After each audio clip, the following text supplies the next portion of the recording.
আসসালামু আলাইকুম রহমতুল্লাহ। আশা নয় বিশ্বাস করি সবাই ভালো আছেন। আজকে আপনাদের এতদিন যেগুলো পড়িয়েছি আমি জানি না সেগুলো পড়বে কি পড়বে না, বাট এখন যে কথাটা বলতে চাই সেটা হচ্ছে আজকে ক্লাসটা করলে আমরা বলি যে আপনি 10 মার্কস কোশ্চেনের ক্লাস করতেছেন। আগেরটা আমি শিওর ছিলাম না পরীক্ষায় পড়বে কি পড়বে না, বাট আজকের টপিক থেকে আপনি 100% কমন পাবেন, তাই তো? কমন পাবেন বলতে বোঝাচ্ছি আপনার যদি মার্কিং অ্যাবিলিটি থাকে যে আপনি পাস পাবেন, আমি ডেফিনেটলি ড্যাম শিওর আজকে ক্লাস করার পরে সেটা 8-এ যে দাঁড়াবে। আপনার যদি পরীক্ষায় প্যারাগ্রাফে 2 মার্কস পাওয়ার কথা থাকে তাহলে আপনি ড্যাম শিওর আপনি 6 মার্কস পাবেন, রাইট? তো সুতরাং আজকের ক্লাসটা খুবই ইম্পর্টেন্ট। আর এটা আজকে আমরা প্যারাগ্রাফের খুঁটিনাটি বিষয়গুলো নিয়ে কাজ করবো ইনশাআল্লাহ, যে কোন জায়গাগুলো থেকে প্যারাগ্রাফে মার্কিং ক্রাইটেরিয়া আছে, কোনগুলো থেকে পরীক্ষায় মার্কিং করা হয়, এবং একটা প্যারাগ্রাফ কীভাবে আপনি বিল্ড আপ করবেন, রাইট? সর্বোচ্চ আমরা চেষ্টা করব যে একটা প্যারাগ্রাফের আপনাকে বিশাল একটা গাইডলাইন দেওয়ার জন্য, এবং যে টপিকগুলো থেকে পরীক্ষায় কমন পড়বে সেটা আমরা হয়তো বা চেষ্টা করে দেখবো যে দেওয়া যায় কিনা, রাইট? তো সুতরাং একটু ক্লাসটা আমরা মনোযোগ দিয়ে দেখবো, যাতে আমাদের যে স্বপ্নটা আমরা দেখতেছি সেই স্বপ্নটা আল্লাহ তাআলা আমাদের কবুল করেন, রাইট? আল্লাহ তাআলা আমাদের যেন মনোবাসনা পূর্ণ করেন, এই জায়গাটাতে একটু মনোযোগ দেবো আমরা ইনশাল্লাহ। আসেন, আমরা একটু সময় নষ্ট করব না। ও হ্যাঁ, একটা কথা বলতেই ভুলে গেছি, প্রত্যেক দিন বলতে ভুলে যাই, রাইট? সেটা হচ্ছে আমরা একটু আমাদের জায়গা থেকে ক্লাসটিকে একটু শেয়ার দেওয়ার চেষ্টা করব, যাতে হ্যাঁ, যাতে আমরা সবাই শেয়ার দিতে পারি এবং সবাই ক্লাসটা দেখে সবাই যাতে ক্লাসটা করতে পারে। এবং আমি আপনাকে কথা দিচ্ছি, আপনাকে নিরাশ করব না। এবং আজকের পর থেকে ওই যে আমি যে কথাটা আপনাদের বলি, আমি আসলে বিশ্বস্ত হতে এসেছি, বিখ্যাত হতে আসেনি, এই কথাটা আপনাকে আজকে আমি হাড়ে হাড়ে টের দেবো ইনশাল্লাহ। আজকে ক্লাসটা অনেক বেশি মনোযোগ দিতে হবে, কনসেন্ট্রেশন দিতে হবে, কারণ আমি তোমাকে আনন্দ বা বিনোদন দিতে আসিনি। আমার কাজ তোমাকে আনন্দ বা বিনোদন দেওয়া না। আমি যদি তোমাকে জোকস বলে হাসাতে চাই, তুমি ইউটিউবে যেতে পারো, যে সার্চ দিতে পারো জোকস, অনেকগুলো জোকস চলে আসবে। বাট আমি মোহাইমুল ভাই আজকে তোমাকে যেটা পড়াবো সেইটা তোমার জীবনে একটা বিশাল ইম্প্যাক্ট নিয়ে আসবে, যেটা কখনোই তুমি প্রত্যাশা করোনি যে আসলে প্যারাগ্রাফগুলো এইভাবে লেখা উচিত বা এভাবে কাজ করা উচিত। আমি প্রথম দিন ক্লাস দেওয়ার সময় তোমাদের বলেছিলাম যে আসলে এই জায়গাগুলোতে কাজ করতে হবে। তো আমাদের এই বইগুলো ফলো করতে হবে, অনেকগুলো বইয়ের আমি লিস্ট দিয়েছিলাম। তো ওই জায়গাটা থেকে আমি আজকে সেই ইন্টারেস্টের বইগুলোর মাথায় রেখে আমরা সেইগুলো আপনাকে ইনপুট দেওয়ার চেষ্টা করবো, যাতে আপনার সর্বোচ্চ মার্কসটুকু ইনশিওর হয় ইনশাআল্লাহ, রাইট? আসেন, বিসমিল্লাহির রহমানির রহিম। আমরা একটু শেয়ার মেনশন দেব, যাতে আমাদের ক্লাসটি সবার মাঝে একটু ছড়িয়ে পড়ে এবং আমরা ক্লাসটি সবাই একত্রে করতে পারি ইনশাআল্লাহ, রাইট? সবাই আমরা ক্লাসটি একত্রে করতে পারি। একটু সবাই একটু, হ্যাঁ,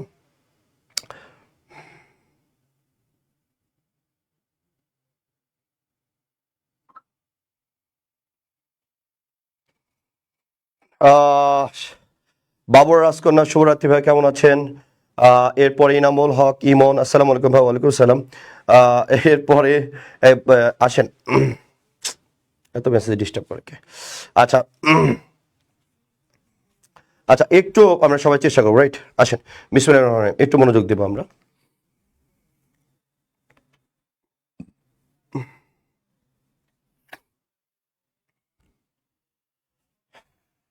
স্লাইড চেঞ্জারটা দিও।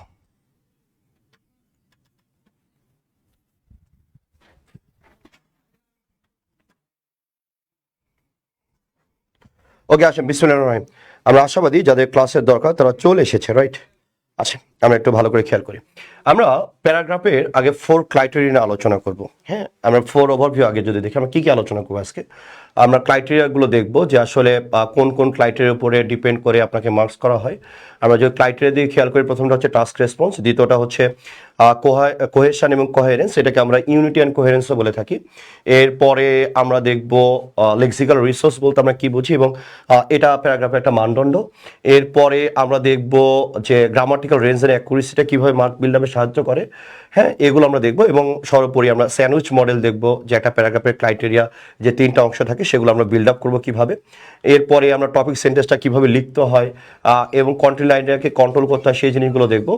আপনার একটা টপিক সেন্টেন্সকে কীভাবে আপনি ইফেক্টিভ করবেন সেই মেথডগুলো আমরা দেখার চেষ্টা করব, এবং সাপোর্টিং সেন্টেন্সগুলোকে আপনি কীভাবে ইফেক্টিভ করবেন সেগুলো আমরা দেখব। এবং সর্বোপরি আমরা দেখার চেষ্টা করব যে আপনি কনক্লুশন স্টেটমেন্টটাকে কীভাবে টানতেছেন। এরপর আমরা বিল্ড আপ করা শুরু করবো। এখানগুলোতে আমরা দেখবো যে আসলে একটা প্যারাগ্রাফের সাথে আরেকটা প্যারাগ্রাফ কীভাবে আপনাকে তৈরি করতে হয়, সেটা কিছু স্যাম্পল আমরা দেখব। এরপরে আমরা দেখবো যে আসলে টপিক সেন্টেন্সটা আপনি কিভাবে বিল্ড আপ করবেন, রাইট? এগুলো অনেকগুলো স্টেপ আছে, হ্যাঁ, আমরা সেই স্টেপগুলো দেখবো যে টপিক সেন্টেন্স আপনি কিভাবে বিল্ড আপ করবেন। অনেকগুলো আমরা স্টেপ বর্ণনা করবো, যেগুলো দেখলে আসলে আপনি প্যারাগ্রাফে সর্বোচ্চ মার্কসটুকু ইনশোর করতে পারবেন। এরপরে আস্তে আস্তে আমরা পর্যায়ক্রমে আমরা টেক্সচুয়াল প্যারাগ্রাফের দিকে যাব। আমরা জানি টেক্সচুয়াল প্যারাগ্রাফগুলো কমন পড়ে। এখন গতবারও তো পরীক্ষায় কমন পড়েছিল, তারপর স্টুডেন্টরা সর্বোচ্চ মার্কস ইনশিওর করতে পেরেছিল, যেভাবে সীমন্তী ইংলিশের রিটেনে সর্বোচ্চ মার্কস তুলেছিল, সেই জায়গাটার কথা আলোকে রেখে আমরা ক্লাসটা ইনশাল্লাহ আজকে শুরু করতেছি। ওকে, একটু সবাই মনোযোগ দেবেন, একটু সবাই মনোযোগ দেবেন ইনশাল্লাহ। ওকে, আচ্ছা আসেন আমরা একটু ভালো করে দেখার চেষ্টা করি যে আমরা এখানে কি কি পাচ্ছি। বিসমিল্লাহির রহমানির রহিম। আমরা বলছি 4 criteria use to assess your answer. পরীক্ষায় যখন আপনাকে এই জায়গাটাতে আপনাকে বলা হবে যে আপনি একটা প্যারাগ্রাফ লিখবেন, আমরা কোনো তাড়াহুড়ো করবো না। হ্যাঁ, আমি আপনাকে মুগ্ধ করতে আসিনি। আগে সবসময় ক্লাস নেওয়ার সময় টার্গেট থাকতো যে অডিয়েন্স কতখানি বেশি ধরে রাখতে পারতেছি। আজকে এটা আমার প্যারা নাই, কারণ এটা আজকে তোমার প্যারাটা হচ্ছে তোমার, রাইট?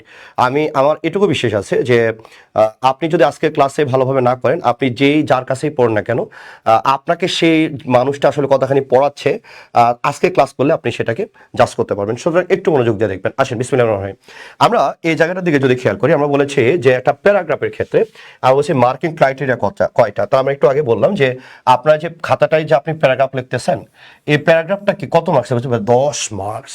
তো 10 মার্কসকে আমরা 4টা ক্যাটাগরিতে ভাগ করতে পারি। এক নম্বরটাকে আমরা বলি টিআর বা টাস্ক রেসপন্স, রাইট? এটা কি আমরা একটু পরে ব্যাখ্যা করতেছি। এটাতে কত আসে? এটাতে হচ্ছে 2.5 মার্কস। এটা ইন্টারন্যাশনাল মেথড, হ্যাঁ, সব যতগুলো রাইটিং আছে সবগুলোকে এইভাবে মার্কিং করা হয়। টিআরটা কত বলছে? 2.5। এরপরে আপনি যদি চিন্তা করেন আমরা বলি সিসি, কোহেশন এবং কোহেরেন্স। অনেক সময় আমরা বলি ইউনিটি অ্যান্ড কোহেরেন্স, সেম জিনিস। এটাতে কত থাকে? তাহলে আমরা বলি যে ভাই এটাতে 2.5 থাকে। এরপরে আমরা যদি চিন্তা করি যে ভাইয়া লেক্সিক্যাল রিসোর্স, যেটা লেক্সিক্যাল রিসোর্সের উপরে আপনার কত মার্কস থাকে? তাহলে আমরা যদি বলি যে ভাই লেক্সিক্যাল রিসোর্সের উপরে আবার আপনার 2.5 মার্কস থাকে, তাই তো? আচ্ছা, এরপরে গ্রামাটিক্যাল রেঞ্জ অ্যান্ড অ্যাকুরেসি, এই গ্রামাটিক্যাল রেঞ্জ অ্যান্ড অ্যাকুরেসির উপরে 2.5 থাকে। এই টোটাল আমরা বলি 10 মার্কসের একটা প্যাকেজ। আর এগুলো ইনশোরের সাথে সাথে আপনি যখন টিআর এবং সিসি আপনি ইনশোর করতে চাইবেন, তখন প্যারাগ্রাফের যে 3টা বডি আছে, আমরা বলি টপিক সেন্টেন্স, এরপরে ডিটেল সেন্টেন্স এবং আপনার কনক্লুশন সেন্টেন্স, এই দুটার উপর আবার পুরাটা নির্ভর করে টিআর এবং সিসির উপরে। তো এই টোটাল হচ্ছে 1 2 3 4 5 6 7, এই 7টা জিনিস একটা প্যারাগ্রাফ লেখার সময় আমরা মাথায় রাখি আমাদের প্যারাগ্রাফ লিখতে হয়। দেন দেখেন, একজন প্যারাগ্রাফ লিখতেছে, সে প্যারাগ্রাফে পাচ্ছে 3, আবার আরেকজন প্যারাগ্রাফ লিখতেছে, সে পাচ্ছে 8 8.5। তো বলছে ভাইয়া এটা কিসের উপর নির্ভর করে, সে কোত্থেকে প্যারাগ্রাফ লিখতেছে? আপনি বাজারে যে গাইড বা বই থেকে কিনে পড়তেছেন, আপনাকে খেয়াল করে পড়তে হবে আদৌ এই যে 7টা জায়গায় তারা কাজ করার চেষ্টা করতেছে কিনা। এই 7টা জায়গায় যদি কাজ করার চেষ্টা না করে, তাহলে আমি বলবো আপনাকে ধোঁকা দেওয়া হচ্ছে। আপনি যার কাছে পড়েন না কেন, আমি বলিনি, আমি দেখবেন যে আমি যতগুলো ক্লাস নিয়েছি, কোনো স্লাইডে আপনি দেখবেন না যে আমি আমার প্রাইভেটে বিজ্ঞাপন দিয়েছি। এই জিনিসটা আমার কাছে অনেকটা মনে হয় যে আমি নিজেকে ছোট করতেছি, আমি আমাকে সেল করতে চাচ্ছি। আসলে আমি আমাকে সেল করতে চাইনি, আমি তোমাকে বুঝতে চাচ্ছি বিনয়ের সাথে যে একটু ক্লাসটা মনোযোগ দিয়ে দেখো। আমার বিশ্বাস হয়তো বা তুমি একটা সঠিক পথের দিশা পেতে পারো। একটু মনোযোগ দিয়ে দেখবেন ইনশাল্লাহ। আসেন তাহলে আমরা প্রথমে আলোচনা করব যে আমরা যে ক্রাইটেরিয়াগুলো আমরা চিন্তা করি, সেই 4টা ক্রাইটেরিয়া কি কি আছে, একটু মনোযোগ দিয়ে দেখবেন ইনশাল্লাহ। আসেন, প্রথমেই আমরা বলি টাস্ক রেসপন্স, ভালো করে খেয়াল করবেন। আমরা প্রথমে যদি চিন্তা করি, তাহলে প্রথমে আমরা বলতেছি ভাইয়া প্রথমে কি, আমরা প্রথমে বলতেছি যে টাস্ক রেসপন্সটা আমরা একটু ভালো করে খেয়াল করব। টাস্ক রেসপন্স মানেটা কি, এই জায়গাটাতে আমরা একটু যদি খেয়াল করি যে ভাইয়া টাস্ক রেসপন্স জিনিসটা কি। ধরেন আপনার টাস্ক রেসপন্সকে আমার প্যারাগ্রাফে দিয়েছিল, সি ইউনিট একবার প্যারাগ্রাফ দিয়েছিল মাই মাদার, তাই না? তাহলে আপনি মাই মাদার প্যারাগ্রাফ লিখতে চেয়ে আপনি যদি এরকমটা লেখেন যে আপনি এরকমটা লিখতেছেন my mother is a housewife, আপনি কি বললেন? মাই মাদার ইজ এ কি? বলছে ভাইয়া house wife. Okay, my mother is এ কি? বলছে ভাইয়া মাই mother is a house wife. এরপরে আপনি লিখতেছেন অ্যান্ড এরপরে আপনি বলতেছেন my father is a farmer, my father is a farmer. তাহলে এবার দেখেন, আমরা যদি এই জায়গাটা দিয়ে খেয়াল করি, তাহলে দেখেন আমি প্যারাগ্রাফ বলেছি মাই মাদার সম্বন্ধে লিখতে, ভালো করে খেয়াল করবেন। আমি প্যারাগ্রাফ কি বলেছি? প্যারাগ্রাফটা আমি বলেছি মাই মাদার সম্বন্ধে লিখতে। আপনি কি করলেন? মাই মাদারের মধ্যে মাই ফাদারটাও নিয়ে চলে আসলেন। তাহলে আমরা বলছি মাই mother is a house wife, এরপর আপনি বললেন my father is a farmer. আপনাকে কি ফার্মারের কথা, আপনার বাবার কথা কেউ লিখতে বলেছে? আবেগকে কন্ট্রোল করা জানতে হবে, এটাকে আমরা বলি টাস্ক রেসপন্স নাই। তাহলে টাস্ক রেসপন্স মানে আমরা কি বোঝাচ্ছি? আমার যে টপিকে থাকার কথা ছিল, আমি সেই টপিকটাতে টপিকটাতে নাই, আমি ওই টপিক থেকে বের হয়ে গেছি, রাইট? আমার যে টপিকটাতে থাকার কথা ছিল আমি ওই টপিকটাতে নাই, ওই টপিক থেকে আমি বের হয়ে গেছি। যেমন ছোটবেলাতে আমরা গল্প শুনেছি অনেক, যেমন একজনকে বলেছে তুমি গরুর প্যারাগ্রাফ লিখো, রাইট? মনোযোগ দিয়ে পুরো ক্লাস করবেন, কোনো বিনোদন নাই, কিচ্ছু নাই, শুধু 100 মনোযোগ দেবেন, এত মনোযোগ দেবেন যাতে আমার এই জায়গাটাতে আমার কোনো প্রবলেম না থাকে। আমরা যদি বলি এরকম, আপনাকে একটা প্যারাগ্রাফ লিখতে বলেছে, রাইট? আপনাকে বলেছে একটা গরুর প্যারাগ্রাফ লেখেন, আপনি কি লিখতেছেন? আমার বাড়িতে একটা গরু আছে, গরুর কালার হচ্ছে কালো, গরুর দুটো শিং আছে, পা আছে দুইটা। এই গরুটা আমরা যখন ঘাস খায় তখন নদীর ধারে বাঁধা থাকে, নদীতে একটা কুমির আছে, কুমিরটা হচ্ছে ঘাস কাটা ঘাস কাটা ঘাস কাটা, তার মানে আমার কিন্তু টিয়ারটার কোনোভাবে থাকতেছে না, রাইট? তার মানে আমি গরু থেকে কোথায় চলে গেছি? কুমিরে। তো এই যে এটাকে আমরা বলি টিয়ার, এটা যদি আপনি কোনো বান্দা পরীক্ষার হলে ওই টপিকের মধ্যেই থাকে, ও এমনি আড়াই পাবে ভাই, ও এমনি আড়াই পাবে, ও টপিকের মধ্যে থাকলেও আড়াই। 10-এর মধ্যে একটা ক্রাইটেরিয়া ফিল আপ করছে, তার মানে ডেফিনেটলি সে হচ্ছে কত পাবে? আড়াই পাবে। যেমন আমি যদি বলি write a paragraph on your experience of a severe traffic jam you were caught in. আপনাকে একটা প্যারাগ্রাফ দিচ্ছে যে ভাইয়া আপনি একটা মারাত্মক একটা ট্রাফিক জ্যামের মধ্যে আপনি ছিলেন, ওটার এক্সপিরিয়েন্স আপনি লিখেন। তো আপনি কি করতেছেন? আপনি যখন ট্রাফিক জ্যাম আপনি দেখছেন আপনার ব্রেনে কাজ করতেছে না, হ্যাঁ, এই শুরু করছেন ট্রাফিক জ্যাম হচ্ছে বাংলাদেশের সবচেয়ে ভয়াবহ সমস্যা, এই ট্রাফিক জ্যামের কারণে মানুষের মূল্যবান সম্পদ নষ্ট হয়, এই ট্রাফিক জ্যামের কারণে স্টুডেন্টরা নিয়মিত স্কুলে যেতে পারে না, এই যে শুরু করে দিচ্ছেন ভাই, ভাই আপনাকে ওটা লিখতে বলেছে? বলছে আপনি যখন ওটা লিখতেছেন আপনার টিয়ারটা নষ্ট হয়ে যাচ্ছে, টাস্ক রেসপন্সটা নষ্ট হয়ে যাচ্ছে। হ্যাঁ, আমরা কি করি? There are many reasons for traffic jam. তাহলে অনেকগুলো ট্রাফিক জ্যামের রিজন আছে, আপনি কি রিজন চেয়েছে? তারা বলছে রিজন তো চাই নাই। হ্যাঁ, স্টুডেন্টরা যে ক্ষতিগ্রস্ত হচ্ছে এটা কি চেয়েছে? বলছে চাই নাই তো। প্যারাগ্রাফে চাইছে, বলছে প্যারাগ্রাফ মানে কি ভাইয়া? বলছে এই group of sentences about one idea, এটার নাম হচ্ছে প্যারাগ্রাফ। আমরা কি বলি? এই group of sentences about one idea, ভাইয়া এখানে একটা আইডিয়া নিয়ে কাজ করা হয়, রাইট? তার মানে একটা আইডিয়া নিয়ে আপনি মোটের উপর 10টা লাইন লিখবেন, আপনি 10টা লাইনও গুছায় লিখবেন না, রাইট? এটা কেমন কথা? আপনি 10টা লাইন আপনি গুছায় লিখবেন না। তাহলে এবার যখন আপনি এই জায়গাটাতে আপনি বলতেছেন there are many reasons for traffic jam, আমার যে টাস্ক রেসপন্স যেটা ছিল সেটা ফিনিশ, তার মানে অটোমেটিক আপনার 2.5 মার্কস বাদ, একদম ফিনিশ, খাতম, টাটা বাই বাই, আর হবে না। তাহলে এই জন্য আমি বলছি যে আপনি যেই প্যারাগ্রাফটাই লিখতেছেন ওইটা আপনার, হ্যাঁ, ওইটার মধ্যেই থাকা, ওটার মধ্যে আপনি বের হবেন না। এটার মধ্যে বের না হলে আপনি কত পাচ্ছেন? একদম ফ্রিতে একদম আপনি পেয়ে যাচ্ছেন সেখানে 2.5 মার্কস। আমি কখনোই, আমার বলতে অনেক খারাপ লাগে জানো, আমি যখন স্টুডেন্টদের বলি একটু শেয়ার দাও শেয়ার দাও, নিজের অনেক খারাপ দেখায়, অনেক খারাপ দেখায়। যদি পারো একটু শেয়ার দিও, আমার একটু উপকার হবে। ওকে, আসেন দ্বিতীয় পয়েন্টের দিকে আমরা যদি খেয়াল করি, ইউনিটি অ্যান্ড কোহেরেন্স। তার প্রথমটা টপিকের নাম আমরা কি পেয়েছি? প্রথমটা পেয়েছি আমরা টাস্ক রেসপন্স, রাইট? আমি আবার বলতেছি প্রথমটাকে আমি কি পেয়েছি, তাহলে আমরা বলছি প্রথমটাকে আমরা টাস্ক রেসপন্স পেয়েছি। তাহলে এবার এই জায়গাটার দিকে আপনি যদি খেয়াল করেন, দ্বিতীয়টাতে আমরা কি পেয়েছি? Unity and coherence. এই ইউনিটি অ্যান্ড কোহেরেন্স আপনাকে মেনটেন করতে হবে, ঠিক আছে? মানে যে বিষয়ের প্যারাগ্রাফটা লিখতে বলা হবে সেই বিষয়ের মধ্যে লেখাটাকে সীমাবদ্ধ রাখতে হবে, এর বাইরে অন্য কোনো বিষয় আসলে আমরা সেটাকে ইউনিটি বলবো না, রাইট? আপনার ইউনিটিটা ঠিক রাখতে হবে। দ্বিতীয় নম্বর কথা যদি আমরা বলি, সেটা অবশ্যই কি হবে? বলছে লজিক্যাল অ্যান্ড স্মুথ ফ্লো হইতে হবে। লজিক্যাল এবং স্মুথ ফ্লো বলতে আমি কি বোঝাচ্ছি? ধরেন আপনি প্রথমে একটা লাইন ডেভেলপ করেছেন, দ্বিতীয় একটা লাইন লিখছেন, বাট এই লাইনটা এই টপিকের মধ্যেই, আপনার মাই মাদারের মধ্যেই এই কথাটাই, কিন্তু এই লাইনের সাথে না এই লাইনের কোনো মিল নাই, ঠিক আছে? এই লাইনের সাথে এই লাইনের কোনো মিল নাই। তা আপনার প্রথম লাইনের সাথে দ্বিতীয় লাইনের মিল থাকতে হবে, দ্বিতীয় লাইনের সাথে তৃতীয় লাইনের একটা আপনার সেতুবন্ধন হতে হবে, তৃতীয় লাইনের সাথে চতুর্থ লাইনের একটা আপনার সেতুবন্ধন থাকতে হবে। এটাকে আপনি একটার পর একটা যখন আপনি এরকম ভাবে গাঁথতেছেন, সেন্টেন্সগুলো লিখতেছেন, সেটাকে আমরা বলি লজিক্যাল এন্ড স্মুথ ফ্লো। এই জিনিসটাকে আমরা বলি, যেমন আমরা মুক্তার মালা দেখি না? আপনার মুক্তার মালা, একটা মেয়ের গলাতে ধরেন এরকম মুক্তার মালা দিয়ে আছে, এই মুক্তাগুলো কি থাকে? বলছে একটার সাথে আরেকটা এইভাবে লাগানো আছে। আবার প্রত্যেকটা সেন্টেন্স গুলো ভাইয়া একটার সাথে আরেকটা এইভাবে লাগানো থাকবে। একটু ভালো করে খেয়াল করবো, আমরা কি বলতেছি? একটার সাথে আরেকটা লাগানো থাকবে, এটাকে আমরা বলি স্মুথ ফ্লো। লজিক্যাল এন্ড কি বলি আমরা বলি logical and smooth flow, right? এটা আপনাকে মেনটেন করতে হবে।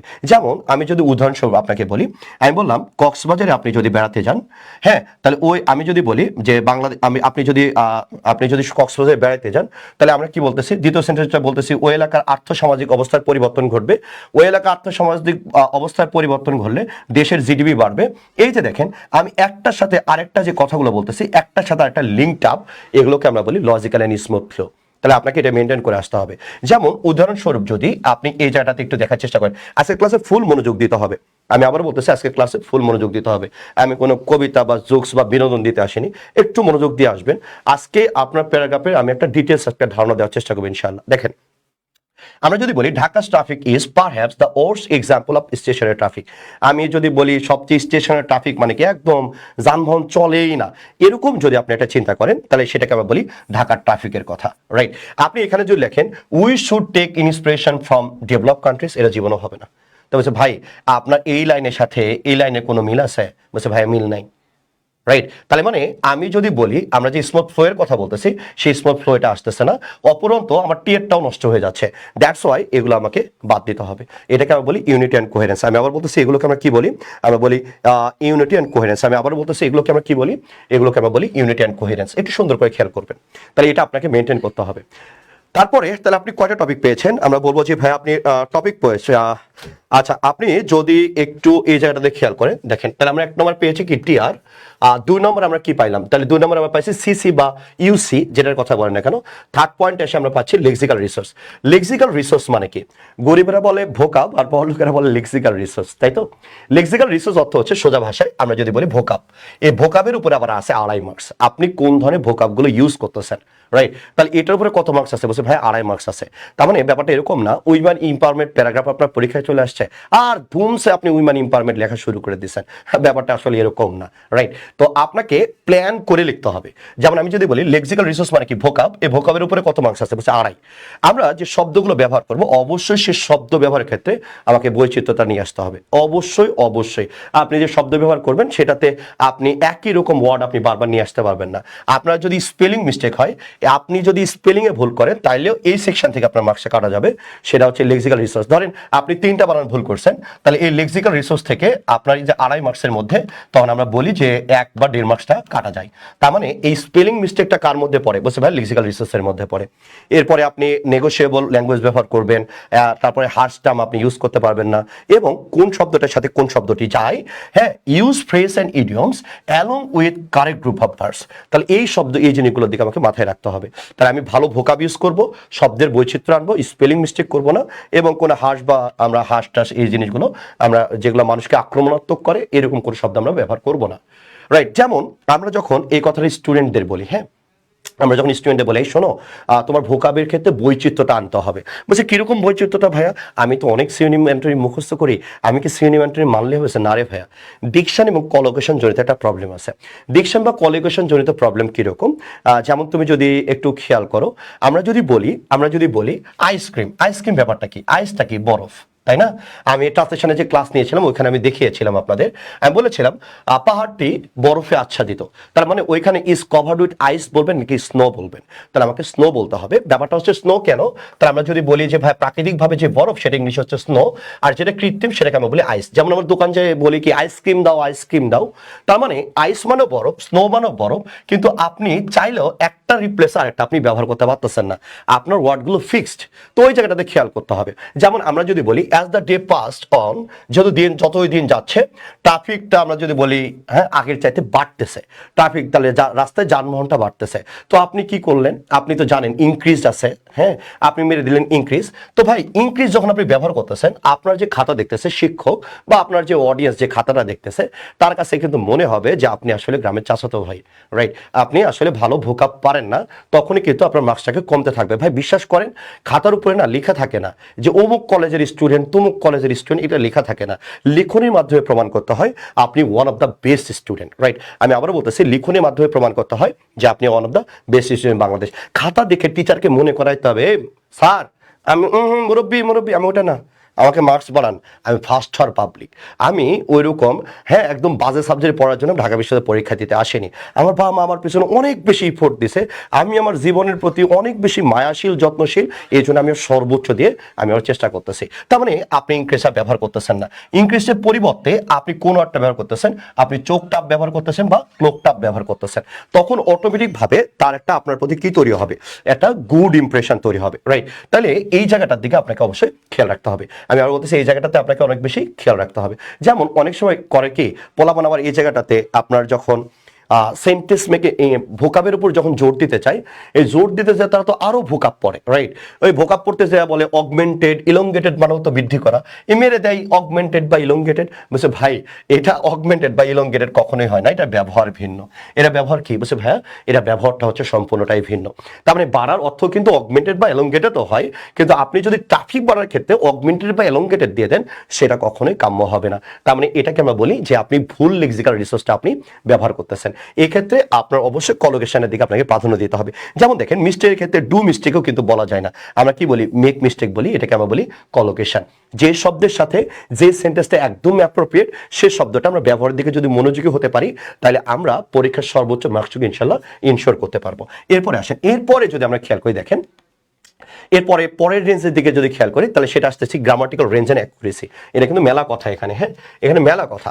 আপনি যদি এই জায়গাটার দিকে যদি আপনি খেয়াল করেন, আমরা যদি এই জায়গাটার দিকে সুন্দর করে খেয়াল করি তাহলে কি পাইছেন? টিআরএ পাইছেন 2.5 মার্কস, এরপরে সিসিতে পাইছেন 2.5 মার্কস, এরপরে লেক্সিক্যাল রিসোর্সে পাইছেন কত? 2.5 মার্কস, ওকে 2.5 মার্কস। এরপরে লেক্সিক্যাল রিসোর্সে এসে কত পাইলেন? 2.5 মার্কস। বাকি থাকলো কি? আমরা বলি গ্রামাটিক্যাল রেঞ্জ এন্ড অ্যাকুরেসি। তাহলে এই ক্ষেত্রে আমার মোটা দাগে বলি যে গ্রামাটিক্যাল মিস্টেক আপনি পরিহার করবেন। এরপরে যখন আপনি মডিফায়ার গুলো ব্যবহার করতেছেন কারেক্ট ভাবে মডিফায়ার গুলো ব্যবহার করেন, ওকে। এরপরে রিডান্ডেন্সি একদম ব্যবহার করেন না। আর যখন প্যারালাল কনস্ট্রাকশন বা স্ট্রং অ্যাডজেক্টিভ অ্যাডভার্ব ব্যবহার করবেন তখন সাবধানের সাথে করবেন। আমরা বলি প্যারালাল কনস্ট্রাকশন যখন আপনি ব্যবহার করেন তখনই একটা অডিয়েন্স মনে করে যে আপনি বস পাবলিক। আর আমরা বলি লেখাতে যত আপনি কালারফুল করতে চান, কালারফুল করতে গেলে আমরা স্ট্রং অ্যাডজেক্টিভ বা অ্যাডভার্বটা ব্যবহার করে থাকি। আমরা প্রিপোজিশন বা সাবজেক্ট ভার্ব এগ্রিমেন্টের দিকে আমরা জোর দিব। আরেকটা কাজ করতে হয়, সেটা হচ্ছে আমরা বলি যে ভাইয়া মিসসেলেনিয়াস গ্রামাটিক্যাল স্ট্রাকচার ইউজ করতে হবে। হ্যাঁ, আমরা সবসময় চপি সেন্টেন্স লিখবো না। যেমন আমরা মনোটোনাস টোন কি বলি জানো? যেমন আমি বললাম Dhaka's traffic is terrible, I have faced it, it was unbeatable. এগুলোকে আমরা বলি মনোটোনাস টোন বা চপি সেন্টেন্স। এই চপি সেন্টেন্স যখনই তুমি লিখো পরীক্ষা হলে তোমার মার্কস রিডিউস করা হয়। আর যখন এটার পরিবর্তে তুমি যখন এরকম ভাবে কনজাংশন দিয়ে তুমি কমপ্লেক্স কম্পাউন্ড সেন্টেন্স লিখো তখন তোমার লেখার মধ্যে ভেরিয়েশন আসে। আমরা মিসসেলেনিয়াস গ্রামার ইউজ বলতে ইস্যু যদি আমি বলি তাহলে দেখো সেন্টেন্সে ভেরিয়েশন আনতে পারো কত ভাবে। নর্মালি তুমি সিম্পল লিখলা, তাহলে পরেরটা সিম্পল লিখো না, তখন কমপ্লেক্স লেখো। কমপ্লেক্স লেখা শেষ হলে তারপর তুমি কি লিখতে পারো? কম্পাউন্ড লিখতে পারো। এই কম্পাউন্ড লেখা শেষ হলে তারপর তুমি কি করতে পারো? আমি তোমাদের হচ্ছে ট্রানজিশন ওয়ার্ডের ক্লাস নিয়েছি, ট্রানজিশন ওয়ার্ডগুলো দিয়ে সেন্টেন্স লেখো। এরপরে যদি তোমার শেষ হয়ে যায় তখন ইনভার্সনে ইনপুট দাও, ইনভার্সনে ইনপুট দাও। এরপরে তুমি সাবজাংটিভের ইনপুট দাও, রাইট? অ্যাডভার্বগুলোকে সামনে এনে সেন্টেন্সগুলো বৈচিত্র্যটা আনো।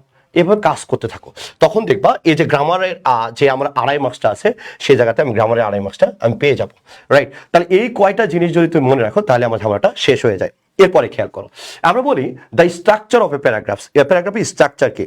ওকে, তাহলে আমরা প্যারাগ্রাফের স্ট্রাকচারগুলো কি কি, তাহলে এবার এই জায়গাটার দিকে আমরা যদি খেয়াল করি যে প্যারাগ্রাফের স্ট্রাকচার কি।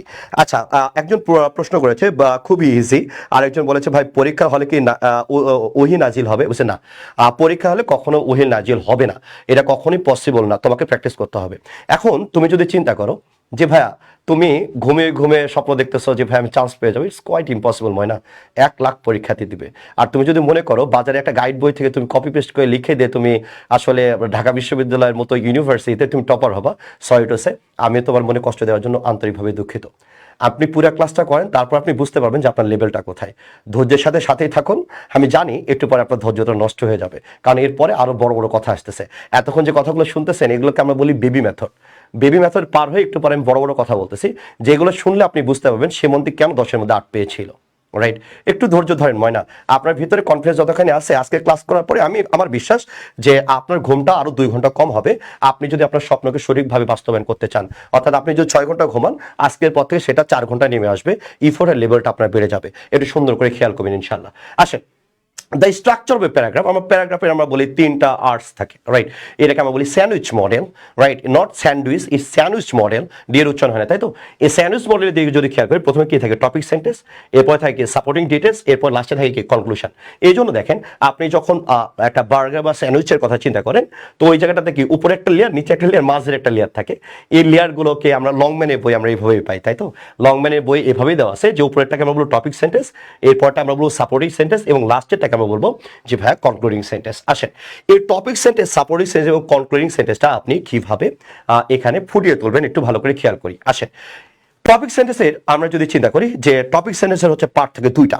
আমি আবার বলতেছি টপিক সেন্টেন্সের পার্ট কয়টা থাকে, তাহলে আমরা যদি বলি ভাইয়া টপিক সেন্টেন্সের পার্ট থাকে দুইটা। আমি আবার বলতেছি টপিক সেন্টেন্সের পার্ট থাকে কয়টা, তাহলে আমরা বলবো যে ভাইয়া টপিক সেন্টেন্সের পার্ট থাকবে দুইটা। ওকে, তাহলে এবার এই জায়গাটাতে আমরা যদি খেয়াল করি, এক নম্বরকে আমরা বলছি টপিক, দ্বিতীয়টাকে আমরা বলছি কন্ট্রোলিং আইডিয়া। দুটা পার্ট থাকবে আপনার, রাইট, দুটা পার্ট থাকে টপিক সেন্টেন্সে। তাহলে আমরা প্রথমে যে সেন্টেন্সটা লিখতেছি তাহলে আমরা কি বলতেছি, এটাকে আমরা বলছি টপিক সেন্টেন্স, এরপরটা আমরা বলছি ডিটেইল সেন্টেন্স, এবং লাস্টেরটাকে আমরা বলছি কনক্লুশন সেন্টেন্স। ভালো করে খেয়াল করবেন। তাহলে আমরা বলছি টপিক সেন্টেন্স, অনেকে ফ্রি হ্যান্ড রাইটিং কোর্স করে, তাই তো, আমি ভাত খাই, হ্যাঁ যা তুই ক্লাস 6-এ পড়িস না, যা শিখ আমি ভাত খাই, ফিসা পাস করে আসে, তারপর আমরা বলি যে ভাই আমি পাস করছি। এটা 6-এর কোর্স না, এটা ইউনিভার্সিটি অ্যাডমিশনের কোর্স। সব ইউনিভার্সিটির কথা বলি, এটা ঢাকা ইউনিভার্সিটি অ্যাডমিশন টেস্ট, যেটা প্রত্যেকটা মানুষের স্বপ্নের জায়গা, রাইট। ওই জায়গাটাতে ওই তুমি যদি মনে করো ট্রান্সলেশন শেখাবো এসে, আমি ভাত খাই, আমি অত নিচু লেভেলে ক্লাস নিতে পারি না ভাই, সরি, হ্যাঁ আমি অত নিচু লেভেলে নামতে পারিনি এখনো, আর আল্লাহ যাতে আমাকে নাও নামায় অত নিচে। আসেন, তাহলে আমি যদি বলি দুটি অংশ থাকে, একটা টপিক সেন্টেন্স, একটা টপিং, আর একটা বলছি কন্ট্রোলিং আইডিয়া। তাহলে এবার এই জায়গাটার দিকে আপনি যদি খেয়াল করেন, দেখেন আমি কাজল আগারের উদাহরণ যদি আপনাকে টানি, রাইট, কাজল আগারের উদাহরণ যদি টানি, কাজল আগার তোমরা জানোই আমার ফেভারিট অ্যাক্ট্রেস, আমার অনেক বেশি ভালো লাগে, এই জন্য সব প্যারাগ্রাফগুলো কাজল আগারওয়াল দিয়ে, তাই তো। আমরা যদি বলি কাজল আগারওয়ালের আমার প্রথম লাইনটার নাম কি, আমরা বলছি ভাই প্রথম লাইনটার নাম হচ্ছে, আমরা বলি টপিক সেন্টেন্স, রাইট। প্রথম লাইনটার নাম কি, আমরা বলছি টপিক সেন্টেন্স। তাহলে দেখেন আমরা এখানে কি করছি, প্রথমে টপিকের নামই লিখে নিছে, তাই তো, কাজল আগারওয়াল। আমরা বলছি Kajal Agarwal journey as a student, as a কি বলছি, as a student reflect her dedication to academics. তার মানে আমি যখন প্রথম লাইনটা আমি যখন স্টুডেন্ট লিখলাম, আমি এটাকে বলছি ভাই কন্ট্রোলিং আইডিয়া। কাজল আগারওয়ালের কিন্তু অনেকগুলো প্যারাগ্রাফ লেখা সম্ভব, আমি আবার বলতেছি কাজল আগারওয়ালের আপনি অনেকগুলো প্যারাগ্রাফ লিখতে পারবেন। তা আমি যখন প্রথম লাইনটা লিখতেছি Kajal Agarwal journey as a student, তার মানে আমার এখানে পুরো প্যারাগ্রাফ জুড়ে রিফ্লেক্ট হবে যে কাজল আগারওয়াল সে একটা স্টুডেন্ট, আমি অন্য কোথাও যেতে পারবো না। তাহলে আমরা কি বলি, প্রথম লাইনে যেটা লিখবেন সেটাকে আমরা বলি টপিক সেন্টেন্স। প্রথম দুই লাইনের মধ্যে, প্রথম লাইন অথবা দ্বিতীয় লাইনের মধ্যে আমরা যেটা পাই সেটাকে আমরা বলি টপিক সেন্টেন্স, রাইট। তো প্রথম দুই লাইনের মধ্যে যেটা পাচ্ছেন সেটাকে আপনি টপিক সেন্টেন্স বলতেছেন। আমি বলছি Kajal Agarwal's journey as a student reflects her dedication to academics. তার মানে আমার প্রথম প্যারাগ্রাফটা আমি আইডেন্টিফাই করতাম কি, বলছে ভাইয়া এখানে সবগুলা তার একাডেমিক লাইফ নিয়ে এখানে কথা বলা আছে। যেমন সে হচ্ছে তার স্কুলটা শেষ করেছিল কোথায়, মুম্বাইয়ে, সে হচ্ছে কি এই যে তার পড়াশোনা কোথায় করছে না করছে, এগুলো ডিটেলস লেখা আছে। আমরা এটাকে জাস্ট একটা মডেল হিসেবে দাঁড় করেছি। আমরা জানি আপনার টেক্সট বুক পরীক্ষায় কমন পড়বে, রাইট, এবং টেক্সট বুক পুরাটাই কমন পড়বে, প্যারাগ্রাফটা আমরা ওইভাবে আপনাকে পুরো প্যারাগ্রাফগুলো আমরা এবার দিয়ে দিচ্ছি স্টুডেন্টদের, যেটা সে পরীক্ষা হলে ভমিট করলেই, অর্থাৎ আমার যে 4টা ক্রাইটেরিয়া টোটাল 7টা পয়েন্ট টাচ করতে হয়, সে 7টা পয়েন্ট যাতে সে পরীক্ষায় টাচ করতে পারে, আমরা স্টুডেন্টের 40টা প্যারাগ্রাফ রেডি করে দিচ্ছি, যাতে 100% সে পরীক্ষায় যে পারফর্ম করতে পারে। আসেন, তাহলে এবার আমি বলতেছি এটা স্টুডেন্ট লাইফ নিয়ে লেখা, তাই আমি যখন প্রথম লাইনটা দিচ্ছি স্টুডেন্ট, তার মানে কাজল আগারওয়াল হচ্ছে সে যে একটা স্টুডেন্ট সেটা বোঝাচ্ছি আমরা। দ্বিতীয়টাতে দেখেন, দ্বিতীয়টাতে কাজল আগারওয়াল পরীক্ষায় পড়ছে কি কাজল আগারওয়াল নিয়ে প্যারাগ্রাফ লেখেন, আরেকটি স্টুডেন্ট লিখতেছে কি সে হচ্ছে একটা সেলিব্রেটেড অ্যাক্ট্রেস, রাইট। আমি বলতেছি সে কি বলছে ভাই সেলিব্রেটেড অ্যাক্ট্রেস, তার মানে এখানে তার স্টুডেন্ট লাইফ নিয়ে কোনো কথাই আসবে না, সে যে একটা ভালো অভিনেত্রী সেই কথাটা পুরো প্যারাগ্রাফ জুড়ে আমরা লিখেছি, রাইট, পুরো প্যারাগ্রাফ জুড়ে। তার মানে কি আমি যখন প্রথম লাইনটা দিচ্ছি, এই যে দেখেন থার্ডটাতে দিয়েছি যে কাজল আগারওয়াল কি বলছে অ্যাজ এ মাদার, মা হিসাবে সে কেমন, সেটার প্যারাগ্রাফটা আমরা এখানে লিখেছি। তার মানে কি আপনার পরীক্ষায় আপনার যদি কাজল আগারওয়াল আসে, রাইট, আমি আবার বলতেছি পরীক্ষায় যদি কাজল আগারওয়াল আসে তাহলে আপনি কয়টা প্যারাগ্রাফ ডেভেলপ করতে পারতেছেন, বলছে ভাই অনেকগুলো প্যারাগ্রাফ আমি ডেভেলপ করতে পারতেছি। যেমন আমি যদি খেয়াল করি কাজল আগারওয়াল যখন আসছে, কেউ যদি লেখে প্রথমে সে হচ্ছে একটা স্টুডেন্ট, সেই স্টুডেন্ট সম্বন্ধে যখন সে প্যারাগ্রাফ লিখবে তখন আমরা বলতেছি যে ভাইয়া তার স্টুডেন্ট লাইফটা আমি শুধু লিখেছি, এই জন্য এটাকে বলছি আমরা কন্ট্রোলিং আইডিয়া। তার মানে আপনি একটা প্যারাগ্রাফের প্রথম লাইন যেটা আপনি লিখবেন, প্রথম দুই লাইনের মধ্যে আপনি যেটা লিখবেন সেটা রিফ্লেক্ট করবে পুরো প্যারাগ্রাফ জুড়ে, রাইট। তাহলে কাজল আগারওয়াল প্যারাগ্রাফ পড়ছে, আমি কি নিয়ে লিখছি, প্রথমটা লিখছি আমি স্টুডেন্ট নিয়ে, তাহলে স্টুডেন্ট নিয়ে যখন আমি লিখেছি প্রথম লাইন, তখন পুরাটাতে আমার স্টুডেন্ট লাইফটাই কথা আসবে, অন্য কোনো কথা এখানে লেখা যাবে না। আমি যদি প্রথমটাতে লিখি সে হচ্ছে কি সাকসেসফুল অ্যাক্ট্রেস, তাহলে পুরাটাই আমার কথা আসবে সে যে একটা ভালো অভিনেত্রী সেটা নিয়ে। আমি প্রথম প্যারাগ্রাফে যদি আমি প্রথম লাইন, প্রথম দুই লাইনের মধ্যে আমি যদি লিখি সে হচ্ছে মা হিসাবে খুব ভালো, তাই পুরো প্যারাগ্রাফটা আসবে মাদার নিয়ে। তাই এই জন্য আমরা বলতেছি কি ভাই টপিক সেন্টেন্সে কয়টা পার্ট থাকে, বলছে ভাই দুটা পার্ট থাকে, একটা হচ্ছে টপিক আর দ্বিতীয়টাকে আমরা বলি কন্ট্রোলিং আইডিয়া, রাইট। তার মানে আপনি যেটা লিখতেছেন সেটাই পরবর্তীতে আপনি লিখবেন, এই জন্য আমরা বলতেছি কন্ট্রোলিং আইডিয়া। যদি আপনি মাদার লিখেন তাহলে পুরো প্যারাগ্রাফ আপনার কি নিয়ে আসবে, মাদার নিয়ে আসবে। আপনি প্রথম লাইনে যদি লেখেন স্টুডেন্ট, তাহলে আপনার পুরো প্যারাগ্রাফ স্টুডেন্ট নিয়ে আসবে। আপনি প্রথম লাইনে লিখলেন অ্যাক্ট্রেস, তাহলে পুরো প্যারাগ্রাফটা আপনার অ্যাক্ট্রেস নিয়ে লিখতে হবে। তো এটাকে আমরা বলতেছি কন্ট্রোলিং আইডিয়া। আশাবাদী আপনি বুঝতে পেরেছেন। আর একটু স্ক্রিনশট দিয়ে রাখবেন স্লাইডগুলো, যাতে আপনি পরের বার একটু মিলিয়ে নিতে পারেন, রাইট। অথবা আপনারা, আচ্ছা ঠিক আছে, এবার আসেন এরপর দেখেন আমরা এই টপিক সেন্টেন্সের মধ্যে ইফেক্টিভ টপিক সেন্টেন্স আমরা কিভাবে লিখতে পারি, রাইট? আমরা ইফেক্টিভ টপিক সেন্টেন্সটা আমরা কিভাবে লিখতে পারি এটা সুন্দর করে খেয়াল করেন না। বলছে দ্য টপিক সেন্টেন্স, আমি ইফেক্টিভ টপিক সেন্টেন্সটা কিভাবে লিখবো? আমি যে বললাম যে ভাইয়া প্যারাগ্রাফ, এই প্যারাগ্রাফের প্রথম লাইনটা, এটাকে আমরা বলছি প্রথম দুই লাইন যেটা বলি আমরা বলতেছি এর মধ্যে টপিক সেন্টেন্স থাকে। আমি বুঝলাম টপিক সেন্টেন্স দিয়ে কন্ট্রোলিং আইডিয়া হয়। আমি বুঝলাম একটা প্যারাগ্রাফের যে কোনো নাম দিয়ে অনেকগুলো প্যারাগ্রাফ লেখা সম্ভব হয়। তবে ভাই প্রথম লাইনটা আমি ডেভেলপ করবো কিভাবে?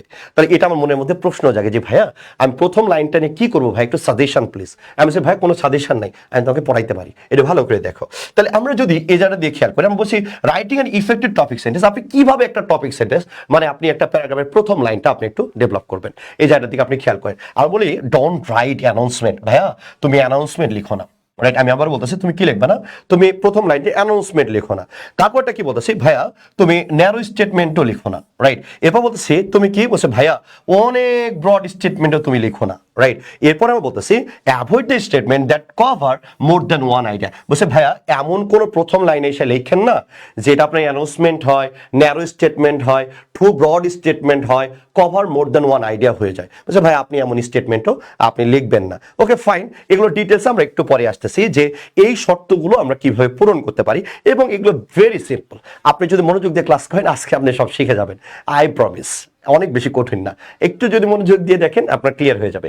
আসেন না আমরা একটু দেখার চেষ্টা করি ইনশাআল্লাহ। আসেন এরপরে আমরা যদি খেয়াল করি তাহলে কি টপিক সেন্টেন্স গেল ওইটা। এরপরে কি আসবে বলছে ভাই সাপোর্টিং ডিটেলস। তো আমি বললাম যে প্রথম লাইনে আমরা যেটা লিখবো এই প্রথম লাইনটিকে আমরা কি করবো বলছে ভাই সাপোর্ট দিয়ে যাব। এই যে লাইনগুলো লেখার পরে যে সাপোর্ট দিবেন এইগুলোকে আমরা বলি সাপোর্টিং ডিটেলস, রাইট? কি বলি আমরা বলেন সাপোর্টিং ডিটেলস। সাপোর্টিং ডিটেলসটা কি? টপিক সেন্টেন্সকে সাপোর্ট করার জন্য বেশ কিছু সাপোর্টিং সেন্টেন্স প্রসঙ্গক্রমে আসবে। সাপোর্টিং সেন্টেন্সগুলো একটি প্যারাগ্রাফের বডি এই অংশের নিচের বিষয়গুলো থাকতে পারে। তবে একটা প্যারাগ্রাফের বডি যে কথাটা বলি, তাহলে এই বডিটার কথা তুমি যখন চিন্তা করতেছো, রাইট? এই বডিটার কথা, এর বডির নিচে কি থাকে? Conclusion, right? এটা কি থাকে বলছে ভাই এটা কনক্লুশন। তার আমরা টপিক সেন্টেন্স পাইছি দেখুন যে এটা টপিক সেন্টেন্স, এটা কি বডি, এটা কি কনক্লুশন। বলছে এই যে মাঝখানে যে পিঙ্ক কালার লেখাটা দেখতেছেন এটাকে আমরা বলতেছি ভাইয়া সাপোর্টিং ডিটেলস। এগুলো কি বলছে ভাইয়া আমি যে প্রথম লাইনটাকে লিখলাম ওটাকে সাপোর্ট দেওয়ার জন্য আমি কি লিখতে পারি? আমি ডেফিনিশন লিখতে পারি, আমি কি লিখতে পারি? আমি এক্সপ্লেনেশন লিখতে পারি, আমি কি লিখতে পারি বলছে ভাই এক্সাম্পলস লিখতে পারি, আমি কি লিখতে পারি বলছে স্ট্যাটিস্টিক্স লিখতে পারি, আমি কি দিতে পারি? ডিসক্রিপশন দিতে পারি, আমি কম্পারিজন বা কন্ট্রাস্ট দিতে পারি, কজ অ্যান্ড ইফেক্ট দিতে পারি, আমি এগুলো ইনপুট দিতে পারি, রাইট? এগুলো আমি ইনপুট দিতে পারি। আমি আবার বলতেছি ভাইয়া এগুলো আমি কি করতে পারি বলছে ভাই আমি এগুলো ইনপুট দিতে পারি। আমি আবার বলতেছি এগুলো কি করতে পারি, তো ডেফিনেটলি ড্যাম শিওর এগুলোকে আমি ইনপুট দিতে পারি। ওকে আচ্ছা, তাহলে এবার এই জায়গাটার দিকে আপনি যদি খেয়াল করেন আমি এই জিনিসগুলোকে ইনপুট দিতে পারি। একটু ভালো করে যদি আমরা খেয়াল করি একটু দেখো, একটু ভালো করে যদি আমরা খেয়াল করি একটু দেখো। এরপর দেখো লাস্টের সেন্টেন্সটাকে আমরা কি বলতেছি? Conclusion sentence. কনক্লুশন সেন্টেন্সটা কি বলছে ভাইয়া কনক্লুডিং সেন্টেন্স বা সব শেষের বাক্য পাঠককে টপিক সেন্টেন্সের কথা মনে করিয়ে দেয়। তাই এটা মনে রাখতে হবে যে ভাইয়া এটা কাকে মনে করিয়ে দেয়? বলছে ভাইয়া এটা টপিক সেন্টেন্সকে মনে করিয়ে দেয়, এটা মেইন আইডিয়াকে পুনর্ব্যক্ত করে। এছাড়া কনক্লুডিং সেন্টেন্স নিশ্চয়ই এগুলো হতে পারে। বলছে ভাইয়া আমি প্রথম যে সেন্টেন্সটা লিখবো এই প্রথম সেন্টেন্সটা আমার লাস্টের সেন্টেন্সটা কি হবে? সেম হবে। আমি আর বলতেছি প্রথম সেন্টেন্সটা আবার কি হতে পারে বলছে ভাইয়া আমি টপিক সেন্টেন্স যেটা লিখবো এই টপিক সেন্টেন্সটা লাস্টের সেন্টেন্সটা কি হবে বলছে সেম হবে, কিন্তু ওয়ার্ডগুলো আলাদা হবে। ওয়ার্ডগুলো কি হবে? আলাদা হবে, কিন্তু থিম সেম থাকবে। আমি আবার বলতেছি থিমটা কি থাকবে বলছে ভাইয়া থিমটা সেম থাকবে। ওটার কথা বলতেছে পাঠককে টপিক সেন্টেন্সের কথা মনে করায় দিবে। আমি আবার বলতেছি পাঠককে আবার কি করায় দিবে বলছে ভাইয়া মনে করায় দিবে। আমি আবার বলতেছি এটা কি করে দিবে বলছে ভাইয়া এটা পাঠককে মনে করায় দিবে। আমি আবার বলতেছি পাঠককে কি করায় দিবে ভাইয়া বলছে ভাই এটা পাঠককে মনে করায় দিবে। আরো কিছু হতে পারে, যেমন পাঠককে সতর্ক করে দিতে পারে, তা আপনি কোনো ভবিষ্যৎবাণী দিতে পারেন, তাই তো, বা ভবিষ্যতে কেমন হতে পারে সেটা বলতে পারেন, বা লেখককে চূড়ান্ত একটা অভিমত বা ওপিনিয়ন দিতে পারে। এই কয়টা জিনিস আমরা কনক্লুশন নরমালি আমরা দেখি। তবে পেসোডি রেপিটেশনের কথা যেটা আমরা বলি যে আপনি ওই প্রথম ওয়ার্ডে রিপিট করবেন কিন্তু অন্য ওয়ার্ডে, এটা আমার সবচেয়ে বেশি পরীক্ষায় পাই। আসেন আমরা একটু খেয়াল করে দেখার চেষ্টা করি। যেমন আমরা এটা একদম আমরা কিন্তু প্যারাগ্রাফের একটা জাস্ট আপনাকে বোঝানোর জন্য এটা ডেভেলপ করেছি, রাইট? এটা পরীক্ষায় পড়বে না বা এত বাজে ভাবেও আপনি লিখবেন না, রাইট? আমরা জাস্ট এটা বোঝানোর জন্য চেষ্টা করছি। যেমন আপনি যদি কাজল আগারের কথা চিন্তা করেন, কাজল আগারের কথা চিন্তা করেন, এই যে কাজল আগারওয়াল আপনি দেখতেছেন, এখানে প্রথম লাইনটা ধরলাম কাজল ইজ অ্যান এক্সেলেন্ট স্টুডেন্ট। তার মানে আমার টপিক সেন্টেন্স কোনটা বলছে ভাই সে যে একটা এক্সেলেন্ট স্টুডেন্ট, এটা হচ্ছে আপনার হচ্ছে টপিক সেন্টেন্স। ভালো করে খেয়াল করেন এটা কি বলছে ভাই এটা হচ্ছে আপনার টপিক সেন্টেন্স। ওকে, এবার টপিক সেন্টেন্সকে দেখেন সাপোর্ট দিচ্ছি কি দিয়া? আমি টপিক সেন্টেন্স সাপোর্ট দিচ্ছি সে কি বলছে সে হচ্ছে ইন্টেলিজেন্ট। ওকে, এক্সেলেন্ট স্টুডেন্ট হতে ইন্টেলিজেন্ট হবে। তারপরে আমরা কি বলতেছি শি ইজ কি বলছে responsible. Okay fine, very good. আমি যদি এখানে বলি শি ইজ বিউটিফুল, আচ্ছা বিউটিফুল কি কোনোভাবে এক্সিলেন্টে সাপোর্ট করে? বলছে না। আপনি যখন বিউটিফুল বলবেন, এক্সেল স্টুডেন্টকে সাপোর্ট করতেছে না, মানে আপনার টিআরও শেষ, সিসিও শেষ, রাইট? তার মানে আপনি এটা পাচ্ছেন না। তাহলে আমরা এই জায়গাটার দিকে যদি খেয়াল করি, দেখেন আমি প্রথম সেন্টেন্স কি বলছি, Kajal is an excellent student. ভালো করে খেয়াল করবেন, কাজল ইজ অ্যান এক্সিলেন্ট স্টুডেন্ট, ভালো করে খেয়াল করবেন। কাজল কি বলছে? ভাই একটা এক্সিলেন্ট স্টুডেন্ট। যখন আপনি এক্সিলেন্ট স্টুডেন্টের কথা বলতেছেন, এটার সাথে শি ইজ বিউটিফুল, এটা কি কোনো মিল আছে? বলছে ডেফিনেটলি আমি শিওর ভাই কোনো মিল নাই। তার মানে আপনি এই সেন্টেন্সটা লিখতে পারবেন না, এই ডিটেল সেন্টেন্সে এটা আপনার লেখা যাবে না। আমি যে প্রথম লাইন যেটা লিখবো ওই লাইনটিকে আমি সাপোর্ট দিয়ে যাবো, রাইট? এবার আসেন, Kajal always does her homework. এই যে কাজল ডাজ হার হোমওয়ার্ক মানে excellent student. She never late for class, সে জীবনের ক্লাসের পর লেট করে না, excellent student. As a result বলতেছে of her hard work, Kajal is one of the best student in the class. আর বলছে কি এই কাজল কি বলছে? Is one of the best student in the কি ক্লাস। তাহলে এবার আপনি যদি চিন্তা করেন লাস্টের লাইনে আমি কি দিছি, কাজল কি বলছে? ভাই কাজল হচ্ছে one of the best students. তার মানে কি one of the best student মানে কি? Excellent student. আমি লাস্টের লাইনটা আমি কি লিখছি দেখেন, আমি এক্সিলেন্ট স্টুডেন্টই লিখছি ঘুরাইয়া, কিন্তু ওয়ার্ডিং গুলো ভিন্ন। আমি কি বলছি? Kajal is one of the best student in the class. কাজলকে আমি বলতেছি one of the best student. ভালো করে খেয়াল করেন, কাজলকে আমরা কি বলতেছি যে ভাইয়া কাজল হচ্ছে আমার one of the best students. তার one of the best student মানে কি? Excellent student. আমি প্রথম কোয়ার্টারকে আমরা কি করেছি? জাস্ট লাস্টেরটাতে আমি রিপিট করেছি, কিন্তু ওয়ার্ডগুলো দিয়েছি ভিন্ন, রাইট? আমি আর বলতেছি ওয়ার্ডগুলো কি দিয়েছি? বলছে ভাইয়া ওয়ার্ডগুলো আমরা দিয়েছি ভিন্ন, রাইট? তাহলে আপনি টপিক সেন্টেন্স যেটা থাকবে, কনক্লুশন সেন্টেন্স যেটা থাকবে, বলছে দুটো সেম হবে, কিন্তু কথাবার্তা একরকম আসবে না। মানে কথা সেম হবে, ওয়ার্ডগুলো সেম আসবে না। অথবা আপনি এরকম দিতে পারতেন, Kajal is a topper because she works hard in the school. তাই কাজল ইজ আ টপার বললেও কিন্তু এক্সিলেন্ট স্টুডেন্টকেই বুঝাইতো। তার লাস্ট সেন্টেন্সটা এরকম হয়। আমরা বলি প্রথমে টপিক সেন্টেন্স যেটা থাকবে, লাস্টে এসে আপনি কি করবেন? ওই প্রথম টপিক সেন্টেন্সটাকে আপনি রিপিট করে যাবেন, আর কিছু করা লাগবে না। লাস্টের লাইনে কখনো অ্যাডিশনাল ইনফরমেশন আসে না। আমি বলতেছি লাস্টের লাইনে কখনো অ্যাডিশনাল ইনফরমেশন আসে না। যেমন আপনি যদি এরকম বলতেন, Kajal is a good friends to many students at our school. আপনি যদি লাস্টের লাইনটা এরকম লিখতেন, Kajal is a good friend to many students of our school, তাই অ্যাট আওয়ার স্কুল। তাহলে আমি যদি বলি যে এটা a good friends to many students, এটা কি ফার্স্ট লাইনের সাথে মিল আছে? বলছে না ভাই ফার্স্ট লাইনের সাথে মিল নাই। তার মানে এটা কি হচ্ছে? বলছে এক্সট্রা ইনফরমেশন আসছে। একটা কথা সবসময় মনে রাখবেন, লাস্টের লাইনে আপনার এক্সট্রা ইনফরমেশন আসবে না। অনেকে মনে করে যে খাতায় যত বেশি লিখতেছে আমি তত বেশি মার্কস পাবো। আপনার খাতা টান দিয়ে আপনার পরীক্ষক নিয়ে চলে যাচ্ছে, ভাই ওটার মধ্যে কোনো ফায়দা নেই। আপনার ইন্ডিং টানতে হবে, ইন্ডিংটা আপনার জন্য ফরজ। তো ইন্ডিংটা কেমন হবে? বলছে সবচেয়ে বহুল প্রচলিত যে ইন্ডিংটা আছে সেই ইন্ডিংটা এমন হতে পারে। এবার আসেন, এরপরে আমরা যদি খেয়াল করি, আমরা যদি এই জায়গাটা দিয়ে খেয়াল করি, তাহলে দেখেন রোড অ্যাক্সিডেন্টের কথা যদি আমরা খেয়াল করি, দেখেন আমরা টপিক সেন্টেন্স ডেভেলপ করাইছি কি? বলছে ভাই road accident is always pathetic. এবার কি বললাম? People lose their friends and acquaintance in the accident. তারপর বলছি কি এটাকে সাপোর্ট দিয়েছি। কেন প্যাথেটিক ভাইয়া? হোয়াই? রিজনগুলো আমি ব্যাখ্যা করতেছি। মানুষজন তাদের রিলেটিভসকে হারায়, বন্ধু বান্ধবকে হারায়, তাদের পরিচয়দের হারায়। কোথায়? বলছে এই অ্যাক্সিডেন্টে হারায়। দ্যাটস আমরা এটাকে বলছি প্যাথেটিক। এরপরে কি হয়? বলতেছে এর ফলে ডিজাস্টার নেমে আসে একটা ফ্যামিলিতে। হ্যাঁ, বলছে দেখেন if the earning of a family dies, যে পরিবারের মধ্যে আয় করে সে যদি মারা যায়, others become victim of a great financial crisis, অন্যজন মানুষজন কে বসে বিশাল অর্থনৈতিক চাপে পড়ে যায়। দ্যাটস আমরা বলছি এটা কি? Pathetic. It is a serious social problem going out day by day. The victims who lose their vital organ may suffer more than that of who lose their lives. Moreover it is a great psychological shock. দেখেন লাস্টে দিছি psychological শক। এই psychological শকটা দেখেন, এই যে দেখেন প্যাথেটিকের সাথে মিল গেছে। তো এইটাকে আমরা বলছি, আপনি টপিক সেন্টেন্স দিছেন, আপনি লাস্টে যে সেন্টেন্সটা দিছেন দেখেন, আমরা বলছি পিসোডি রেপিটিশন। সেম কথাই আপনার ওয়ার্ডিংগুলো ভিন্ন। আমি রোড অ্যাক্সিডেন্ট প্রথমে লিখছি প্যাথেটিক, আর আমি ওই জায়গাগুলোতে আপনাকে এখানে ডেভেলপ করে এনে দিচ্ছি। তাহলে ঝামেলাটা কি হয়ে যাচ্ছে? শেষ হয়ে যাচ্ছে। অনুরূপভাবে আপনি যদি খেয়াল করেন, মোবাইল ফোনের কথা যদি খেয়াল করেন, আমরা মোবাইল ফোনটাকে এভাবে ডেভেলপ করেছি। এবার আসেন, এই যে এই জায়গাটাতে আপনি যদি একটু সুন্দর করে খেয়াল করেন, তো আমরা কি কি বললাম এতক্ষণ পর্যন্ত? দেখেন আমরা কিচ্ছু পড়াইনি, কিন্তু এখনো পর্যন্ত আমরা পড়ানোর মধ্যে ঢুকতেই পারিনি। আমরা জাস্ট আপনাকে দেখাইলাম একটা প্যারাগ্রাফের মধ্যে কি কি থাকে। তাহলে আপনি কি পাইছেন? প্রথমে টপিক সেন্টেন্স, মাঝে কি ডিটেল সেন্টেন্স, লাস্টেরটা কি বলছে ভাই? Conclusion sentence. মোটা দাগে আরেকবার আমি বলে নিই। টপিক সেন্টেন্সটা কি বলছে ভাই? আমি পুরা প্যারাগ্রাফে যেই কথা বলবো সেটাকে আমরা বলছি টপিক সেন্টেন্স। এই কথাটাকে আমি লাস্টের সেন্টেন্সে কি করবো? বলছে ভাইয়া রিপিট করব। আমি রিপিট করব কিন্তু আলাদা ওয়ার্ডিংয়ে, আলাদা ওয়ার্ড, রাইট? আলাদা ওয়ার্ডে ইউজ করবো, সেটাকে আমরা বলছি কনক্লুশন। সেটাকে আমরা কি বলতেছি ভাই? কনক্লুশন। আর মাঝের গুলো যেগুলো থাকবে এগুলোকে আমরা বলছি ডিটেইল সেন্টেন্স। প্রথম লাইনটিকে এগুলো কি হবে? ব্যাখ্যা হবে। আর লাস্টের লাইনটা কি? প্রথম লাইনটাকে আমরা আলাদা ওয়ার্ডিং এ আমরা এটাকে শেষ করব। তাহলে আমরা এটা হচ্ছে একটা প্যারাগ্রাফের বডি পেয়েছি, রাইট? এবার ঝামেলা কোথায় তাহলে পাইলাম? বলছে সবচেয়ে ঝামেলা হয় ভাইয়া এই প্রথম লাইনটা লেখার, রাইট, আপনার টিচারও যখন প্রথম লাইনটাই পড়ে তখনই চিন্তা করে যে আসলে আপনি কতখানি ব্রিলিয়ান্ট বা কত সুন্দরভাবে টপিকটাতে গোছাইতে পারবেন, সে সেটা ফার্স্ট লাইন দেখলেই সে চিন্তা করতে পারবে। সুতরাং এই জায়গাটার দিকে আমরা খেয়াল করি। বলছি ভাই টপিক সেন্টেন্সগুলো আমি ডেভেলপ করবো কিভাবে? টপিক সেন্টেন্সে আমরা স্টেপ বলি 4টা, আমি আবার বলতেছি স্টেপ কয়টা আছে? বলছে ভাই টপিক সেন্টেন্স ডেভেলপ করার জন্য আমরা যদি বলি ভাই স্টেপ হচ্ছে 4টা, আমি আবারও বলি টপিক সেন্টেন্স ডেভেলপ করার জন্য স্টেপ কয়টা থাকবে, তাহলে আমরা অবভিয়াসলি বলবো যে ওকে, আমরা যদি বলি যে ভাইয়া আপনি কি পাবেন, আপনি টপিক সেন্টেন্সটা কিভাবে ডেভেলপ করা যায়। একজন লিখেছে এগুলো পড়লে কমন, আর বেশি পড়া লাগবে না। মাহবুর রহমান, আমি তোমাকে অতি বিনয়ের সাথে বলি যে আমি তোমাকে কমন দিচ্ছি না, আমি তোমাকে ডেভেলপ করা শেখাচ্ছি। মানে সাইফুর স্যার যে একটা কথা বলতো খুব ভালো লাগতো আমাকে, আমি তোমাকে মাছ কিনে দিচ্ছি না, আমি তোমাকে দেখাচ্ছি কিভাবে মাছ ধরে খেতে হয়, তাহলে তুমি সারা জীবন খেতে পারবা। রাইট, আমি আশাবাদী তুমি আমার কথাটা বুঝতে পেরেছো। আচ্ছা এবার আসো, প্যারাগ্রাফগুলো কমন পরীক্ষায় পড়ে কি পড়ে না? আচ্ছা ডেফিনেটলি ড্যামশোর পরীক্ষায় কমন পড়ে। এখন আদৌ চিন্তা করো তো, তুমি যে জায়গায় টাকাটা দিয়ে পড়তেছো তোমাকে কি এগুলো শিখাইছে? এই টপিক সেন্টেন্স কতভাবে ডেভেলপ করা যায়, এগুলো কোনগুলো পয়েন্ট থাকা যাবে নাকি থাকা যাবে না। এই যে আমরা বলি don't write an announcement, write a statement. এই যে দেখো প্র্যাকটিস, যেভাবে আপনি ডেভেলপ করবেন। এরপর আমরা বলি অ্যাভয়েড টু ন্যারো স্টেটমেন্ট, আপনাকে টু ন্যারো স্টেটমেন্ট লেখা যাবে না।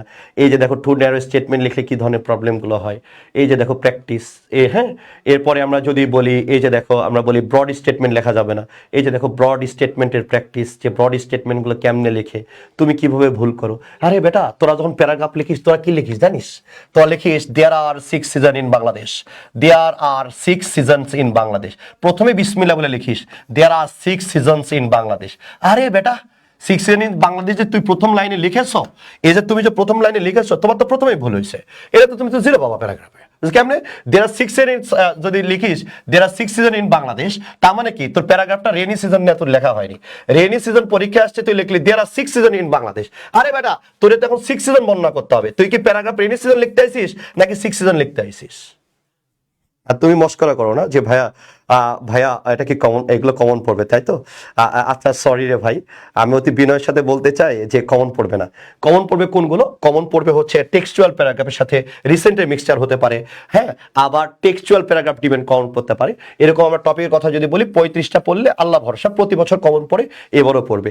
এগুলো শুধু আমরা প্রাইভেটের স্টুডেন্টদের দিচ্ছি, যেগুলো আমাদের অনলাইন এবং অফলাইন স্টুডেন্ট তাদেরকে আমরা ডেভেলপ করে করে দিচ্ছি। যেমন আমি তোমাকে যদি একটি প্যারাগ্রাফের কথা এখানে বলি, আমি যদি তোমাকে অ্যাক্টিভ প্যারাগ্রাফের কথা বলি, আচ্ছা এগুলো বাদ দিয়েছো না স্লাইডগুলো? আচ্ছা আমাদের আমি একটু আপনাদের দেখাতে চাইলাম যে আসলে আমরা আমরা দেখাতে চেয়েছিলাম রাইট প্যারাগ্রাফের স্যাম্পলগুলো, তোমরা রাখোনি মনে হয়। আচ্ছা আমাদের প্যারাগ্রাফগুলো ওরা স্লাইডে রাখেনি, রাখলে আমি তোমাদের দেখাইতে পারতাম। আমাদের প্রত্যেকটা আমরা যে প্রাইভেটের যে ম্যাটেরিয়ালসগুলো আছে রাইট, আমাদের প্রত্যেকটা ম্যাটেরিয়ালস আমাদের ধরো তোমাদের প্যারাগ্রাফ 35টা না, এই 35টা প্যারাগ্রাফে আমরা ডেভেলপ করে দিচ্ছি যে এটা টপিক সেন্টেন্স, এটা ডিটেল সেন্টেন্স, এটা কনক্লুশন সেন্টেন্স রাইট। এগুলোই পরীক্ষা কমন পড়বে। আমি তোমাকে মাছ ধরা শেখাচ্ছি। আর পরীক্ষা কমনের জন্য আমরা প্রাইভেট ম্যাটেরিয়ালস শুধুমাত্র প্রাইভেট স্টুডেন্টদেরই দিই। এখানে আপনার টিআর কোথায়, আপনার সিসি কোথায়, আপনার ভোকাব কোথায় রাইট, আপনার হচ্ছে গ্রামাটিক্যাল রেঞ্জ এন্ড অ্যাকুরেসি কোথায়, আমরা 4টা পয়েন্ট আইডেন্টিফাই করে দিই এবং এই 3টা বডি আইডেন্টিফাই করে আমরা প্রাইভেট স্টুডেন্টের ম্যাটেরিয়ালসগুলো দিয়ে থাকি, যেগুলো মুখস্থ করলে স্টুডেন্টরা সর্বোচ্চ সংখ্যক মার্কস পেতে পারে রাইট। আচ্ছা আচ্ছা আচ্ছা আমি প্যারাগ্রাফ রাইটের ক্লাসটা এখানে শেষ করতে যাচ্ছি, কারণ তোমরা অনেক বেশি রাইট, তোমরা অনেক বেশি আমার পড়ানোর মুডটাই নষ্ট হয়ে গেছে, সরি টু সে। আমি আসলে বাঙালির ব্যাপারটা হচ্ছে কি যে এরা ভালো কন্টেন্ট নিতে পারে না, মানে জোকস গান এগুলো দেখে দেখে অভ্যস্ত, তো এই জন্য যখন করা একটা ম্যাটেরিয়ালস দেওয়া হয় যে আসলে যেভাবে পরীক্ষা কমন পড়ে তাদের এটা ভাল লাগে না রাইট। ব্যাপারটা হচ্ছে বাঙালির ব্যাপারটা হচ্ছে এরকম যে আলকাতরা খাইতে খাইতে অভ্যস্ত, তো যখন একটু ঘি পড়ে যায় তখন পেটে একটু সমস্যাই হয় রাইট। তো সরি টু সে, আমরা ক্লাসটা আজকে এখানেই সমাপ্ত করব। আর আপনাদের এমসিকিউ ক্লাসগুলোতে আপনাদের অংশগ্রহণ অনেক বেশি থাকে, 200 করে থাকে, ক্লাস নিতেও ভালো লাগে। আমরা এমসিকিউ ক্লাসগুলোতেই ফিরবো। এখন থেকে আমাদের শুধু পেইড ব্যাচগুলোতে আমরা প্যারাগ্রাফ রাইটিং বলেন, প্যারাগ্রাফ কমনের কথা বলেন বা সেন্টেন্স মেকিং এর কথা বলেন, আমরা ওইগুলো নিয়ে কাজ করবো রাইট। তো আমার খুব ইচ্ছা ছিল যে আজকে প্যারাগ্রাফ রাইটিং এর অন্তত মোটামুটি আপনাদের কনসেপ্টটা ক্লিয়ার করে দেবো। দ্যাটস ওয়াই আমি এটা পারলাম না, আমি খুবই সরি রাইট। আচ্ছা মাহবুর রহমান, আমি খুবই সরি ভাই। হ্যাঁ, তোমাকে যে টিচার কমন দিবে তার কাছে তুমি পড়তেছো না, তার কাছে পড়ো ভালো হবে ভাইয়া। হ্যাঁ, আর ঢাকা বিশ্ববিদ্যালয়ে তুমি যদি ফার্স্ট হতে পারো আমাকে বইলো, আমি তোমাকে একটা অভিনন্দন জানিয়ে আসবো। কারণটা হচ্ছে কি দেখো, প্রতি বছরই তো আমার স্টুডেন্ট ফার্স্ট অথবা সেকেন্ড হয়। I know how to teach right, I know very well how to teach. দেখো আমি যখন মাস্টার্স কমপ্লিট করি, মাস্টার্স কমপ্লিট করার আগে আমি ঢাকাতে ফ্ল্যাট কিনছি, মাস্টার শেষের আগে। আর মাস্টার শেষ করে মনে হয় 7 ইয়ার্সের মতো হচ্ছে। সুতরাং আমি আই নো ভেরি ওয়েল যে প্যারাগ্রাফ ডেভেলপ করতে হয় কিভাবে। তোমাকে যেটা শেখাচ্ছে না, আই ইট রাইস, এটাতে সন্তুষ্ট থেকো না। আর যাই হোক 1 থেকে 100-এর মধ্যে আসতে পারবে না। আর যে স্টুডেন্টকে আই ইট রাইস শেখাতে হয়, আমার মনে হয় যে অ্যাকচুয়ালি তার আরও ভালোভাবে প্রিপারেশন নেওয়া উচিত, আরও 3-4 ঘন্টা তার ইফোর্ট দেওয়া উচিত। তাহলে আমি মনে করি যে তার অনেকখানি বেটার হবে। রাইট, তো রিকোয়েস্ট হচ্ছে আপনাদের, আমাদের পেইড ব্যাচে আমরা এগুলো ডিটেলস পড়াবো ইনশাল্লাহ, আল্লাহ যদি আমাকে বাঁচিয়ে রাখে। তা তোমরা তো পেইড ব্যাচে যারা আছো তোমরা তো এগুলো পিডিএফ পাবা। রাইট, এগুলো হচ্ছে আমরা প্রত্যেকটা প্যারাগ্রাফ তোমাদের ডেভেলপ করে করে দিব এবং বুঝিয়েও দিব। আল্লাহ যদি সহায় থাকে হয়তো বা ভালো কিছু হবে, সব আল্লাহ তাআলার ইচ্ছা। ওকে, আচ্ছা। আর আমাদের কোর্স ফি হচ্ছে, একজন কমেন্ট করছে ভাই কোর্স ফি কত? কোর্স ফি হচ্ছে, আমাদের কোর্স ফি অত্যন্ত কম। আমাদের কোর্স ফি হচ্ছে 1,000 টাকা আমরা অনলাইনে নিচ্ছি। আমাদের অফলাইনে ভর্তি বন্ধ আছে টোটাল, আমরা অফলাইনের কোনো স্টুডেন্টই ভর্তি নিচ্ছি না। আমাদের আর সাধ্য নাই। রাইট, আমরা অফলাইনে স্টুডেন্ট একদম আমরা বন্ধ করে দিছি। আমরা কোনোভাবে এটা আমরা কন্টিনিউ করব না। রাইট, তো অফলাইন স্টুডেন্ট বন্ধ, অনলাইনটা আমরা খোলা রেখেছি। আমরা জানি না অনলাইনে কতদিন পর্যন্ত আমরা স্টুডেন্ট নিতে পারবো, কারণ আমাদের 1,000 স্টুডেন্টের মতো প্রায় ক্রস করে ফেলছে। তো দ্যাটস ওয়াই আমরা ওইখানে আমরা কতদিন নিতে পারবো আমরা জানি না। ঠিক আছে, আচ্ছা আসেন, আপনারা তাহলে সবাই ভালো থাকবেন, সুস্থ থাকবেন। আর পারলে এগুলো একটু স্কিপ দিয়ে একটু বুঝে নিন। রাইট, এগুলো বডির উপরে অনেক কথা ছিল, টপিকের উপরে অনেক কথা ছিল, কনক্লুশনের উপরে অনেক কথা ছিল। আর সেগুলো আমার দেখানোর অনেক বেশি ইচ্ছা ছিল, সেটা দেখাতে পারলাম না। আমি আন্তরিকভাবে খুবই সরি। হ্যাঁ, সবাই ভালো থাকবেন, সুস্থ থাকবেন, আল্লাহ হাফেজ।